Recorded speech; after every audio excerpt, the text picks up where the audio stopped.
Oi, eu sou Paulo Biscaia, sou diretor da companhia Vigor Mortis, estou aqui no Festival de Curitiba, queria mandar um abraço para todo mundo que está vendo o Câmera Mundi.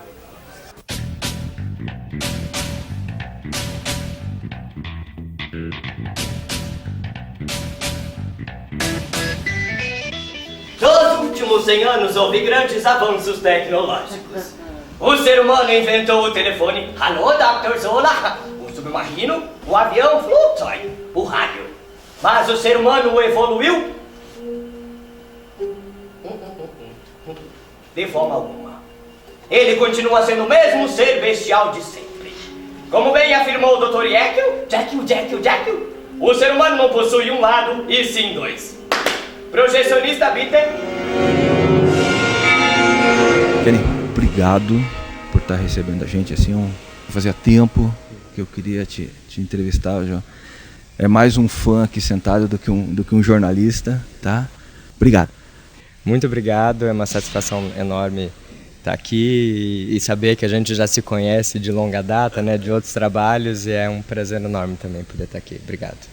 Vem cá, me conta um pouquinho da história. 8 anos você teve o primeiro contato, com 12 você já estava na escola de teatro. Como é que foi isso? Decidir tão cedo o que você seria? Foi o contato na escola mesmo. Eu sempre reforço essa importância que eu acredito que as escolas têm que ter teatro, tem que ter música, que foi onde eu tive meu primeiro contato e aí lascou. Comecei na escola e na minha cidade tinha um festival de teatro amador, que as escolas que tinham grupos participavam, e dali eu entrei para o grupo TESPES, que é o grupo que existia na minha cidade, Marechal Cândido Rondon, que é o oeste do Paraná. E lá a gente desenvolvia muitos trabalhos, não só como atores, mas também produzia festival internacional de teatro, festival de teatro amador, teatro em debate. Então, mais do que um grupo que produzia espetáculos, era um grupo que produzia festivais, e é onde eu acho que foi uma grande escola para mim, que eu me formei um artista, percebendo que o artista não é só meramente uma pessoa que ocupa o palco. É uma pessoa que está envolvido com o outro, envolvido com a cidade, envolvido com a arte, não meramente na exposição, e sim na transformação. E quando que você veio para Curitiba? Eu vim para Curitiba em 2007, mas coincidentemente a minha intenção era logo quando eu me formei no ensino médio, eu prestei FAP, prestei UEL, não passei. Aí eu fiz letras em Marechal, para não ficar parado. Me formei em letras em 2006, em 2007 eu vim para Curitiba, trabalhei como produtor do Sesc da Esquina durante algum tempo. Aí foi quando a verve artística falou mais forte assim da atuação, falei, eu preciso estar na frente, de volta no palco, que é isso que eu vim buscar, foi para isso que eu vim para Curitiba para me formar como ator.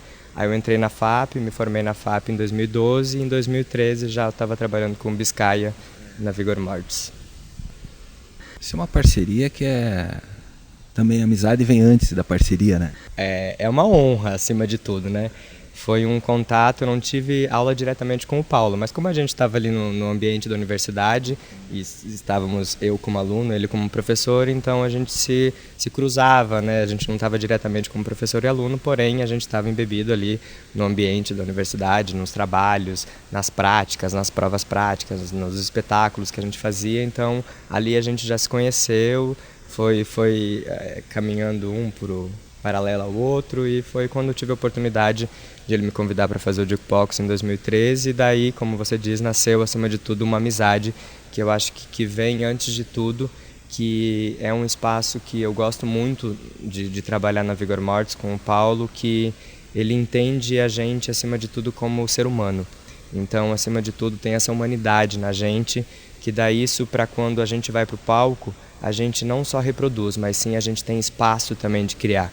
Então isso vem, acredito, pela essa humanidade, por essa afinidade que a companhia tem, né? De tratar o ator como não meramente estar no palco e fazer a atuação. Não, o ator na Vigor Mortis tem espaço de criar também. É uma criação coletiva junto com o diretor, com o dramaturgo, Paulo. E o legal, assim, eu te conheci com o Vigor Mortis Jukebox, né? Mas você, Chapeuzinho Vermelho e Lobo Bom, fica entre o terror e o infantil. Me fale dos trabalhos. Sim, é muito bom esse lugar de ser ator, para você assim está com as portas abertas, né? Você não trabalha numa única linguagem. E eu comecei com o infantil, né? Como eu comecei com 7, 8 anos, então meu primeiro trabalho, eu lembro que eu ficava dentro de uma caixa, as sapatilhas da princesa. E de repente a princesa batia assim e eu aparecia, já está na hora, já está na hora. E era a minha única fala. Depois veio João e Maria, veio aqueles clássicos, Pluft, Fantasminha, e outros grandes espetáculos infantis.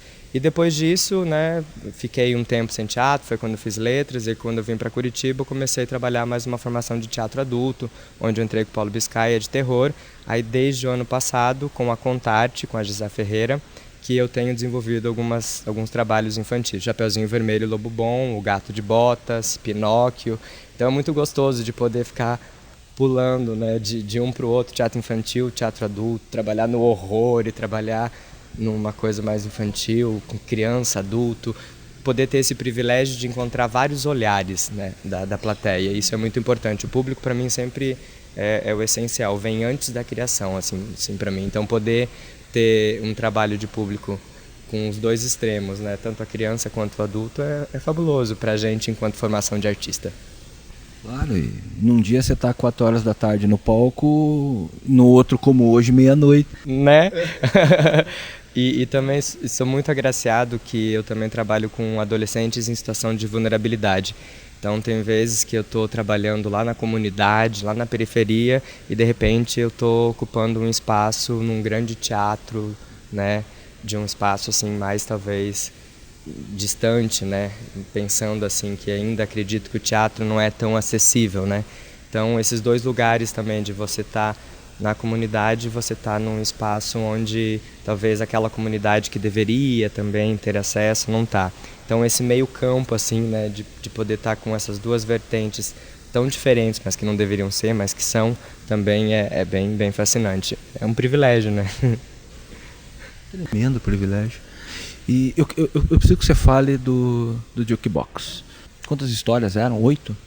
Eram 8 histórias. Jukebox é aquelas caixas de música, né, que a gente insere a moeda, só para contextualizar. Então era mais ou menos esse formato. Havia uma caixa no palco, uma jukebox, e eram 8 ícones, 8 histórias, que foram escritas pelo Paulo, baseado em músicas do Nick Cave. Então esses 8 ícones estavam à disposição do público e 6 pessoas da plateia eram sorteadas, e 6 histórias eram encenadas por dia, e a gente não sabia a sequência das histórias, era o público que escolhia. Então eu estava ali à prontidão da escolha do público, um escolhia, eu fazia a cena num plano de atuação que era essa visibilidade, olho no olho para a pessoa que foi sorteada, sentava na frente da jukebox. Então isso também era muito interessante, esse trabalho do olhar, assim, que foi um trabalho muito forte para mim no jukebox, de poder encenar olho no olho, e eram 8 histórias muito tensas, né, de terror, de amor passional, amor criminal. Tinha uma criança, a Loreta, tinha o pastor, tinha o cowboy, tinha o fiel que de repente cai, né, numa casa de shows e se apaixona. Então eram várias histórias assim completamente diferentes, e tinha que estar muito pronto e apto assim para mudar de uma para outra num instante de um clique, que era o que acontecia, né? A pessoa clicou, assistiu, desceu, o outro sorteado vinha, clicou, escolheu a cena, e assim sucessivamente até se finalizar com as 6 histórias por dia. Isso é talentoso para burro. Você mudava assim a fisionomia, a voz, tudo, era fantástico, parecia que era outra pessoa ali. Por favor, sente-se na cadeira em frente à jukebox. Sua seleção iniciará em alguns segundos. Permaneça recostado na cadeira durante toda a cena. Os jovens e os velhos um dia vão partir. Oi, muito prazer. Eu sou a maldita de Milhaven. Todo mundo dizia que eu era o diabo, mas eu não sou o diabo. Eu tenho os olhos verdes e os cabelos amarelinhos. Ou será o contrário? Mas eu ainda sou apenas uma menininha. E dizem que eu sou só maldade, que eu sou malvada. Mas eu juro que eu tô me esforçando. Ah, que se foda! Eu sou uma monstra mesmo! Eu afoguei o Billy, eu esfaqueei a senhorita Colgate, eu cortei a cabeça do encanador Joey com um serrote. Mas eu não crucifiquei o Pico! Quem fez isso foram aqueles 2 meninos da escola! E você conseguia desligar assim, acabava o espetáculo, demorava um tempo ali para você desligar dele ou não? A gente vai aprendendo, acho que ao longo do tempo, né? Porque querendo ou não a gente leva isso, né? Mas a gente tem que saber, depois de um tempo a gente aprende a deixar o teatro e viver a nossa vida, né? Porque o instrumento de trabalho é esse, do ator, então é uma pergunta muito interessante, porque às vezes a gente sai, né?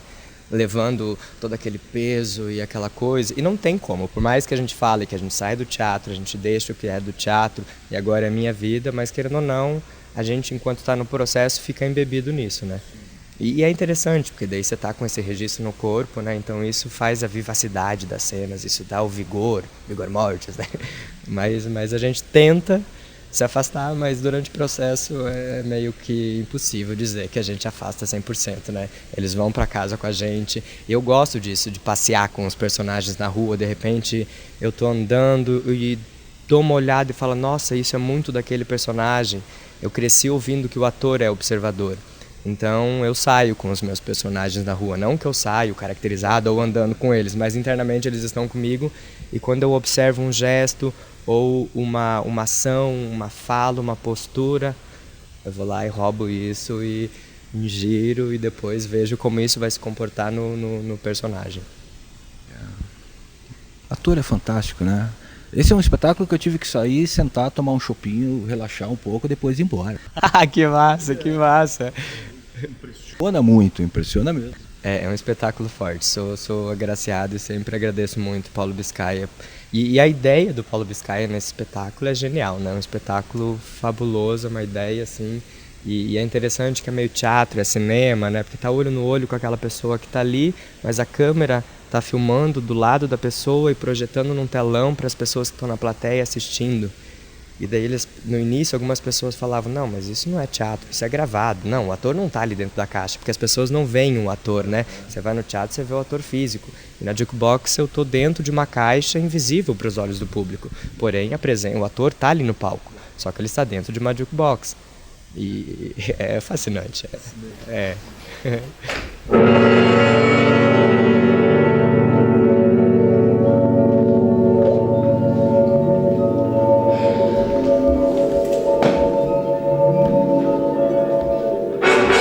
O Diário de Victor Frankenstein.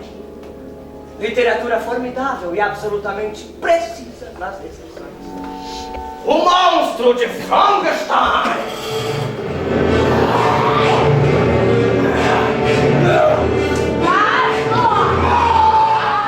Macabra biblioteca do Dr. Luquete, esse Dr. Zola. Me conte. É um privilégio, é um presente. Eu gosto de acreditar sempre que o trabalho que eu estou em questão é o melhor presente da minha vida. E assim espero que o próximo seja também, e assim sucessivamente, que eu acredito que na entrega. Eu não posso entrar no palco pensando que eu não tenho que me entregar 100%. Eu tenho que considerar que na plateia vai existir do 0 ao 100. 0 uma pessoa que nunca foi ao teatro e 100 uma pessoa que é constantemente assídua e frequentadora do teatro. E essas duas pessoas elas têm que ter a mesma experiência, né? Porque eu acho que enquanto experiência de arte não é diferente para cada um. Então, esse momento agora de estar vivendo Zola é o que está vibrando em mim agora e é um personagem incrível que me dá muito espaço de criação e de me desdobrar. Então, eu estou realmente muito, muito feliz. E aquilo que eu falei no início, né, que sempre o personagem atual é o mais marcante da minha vida.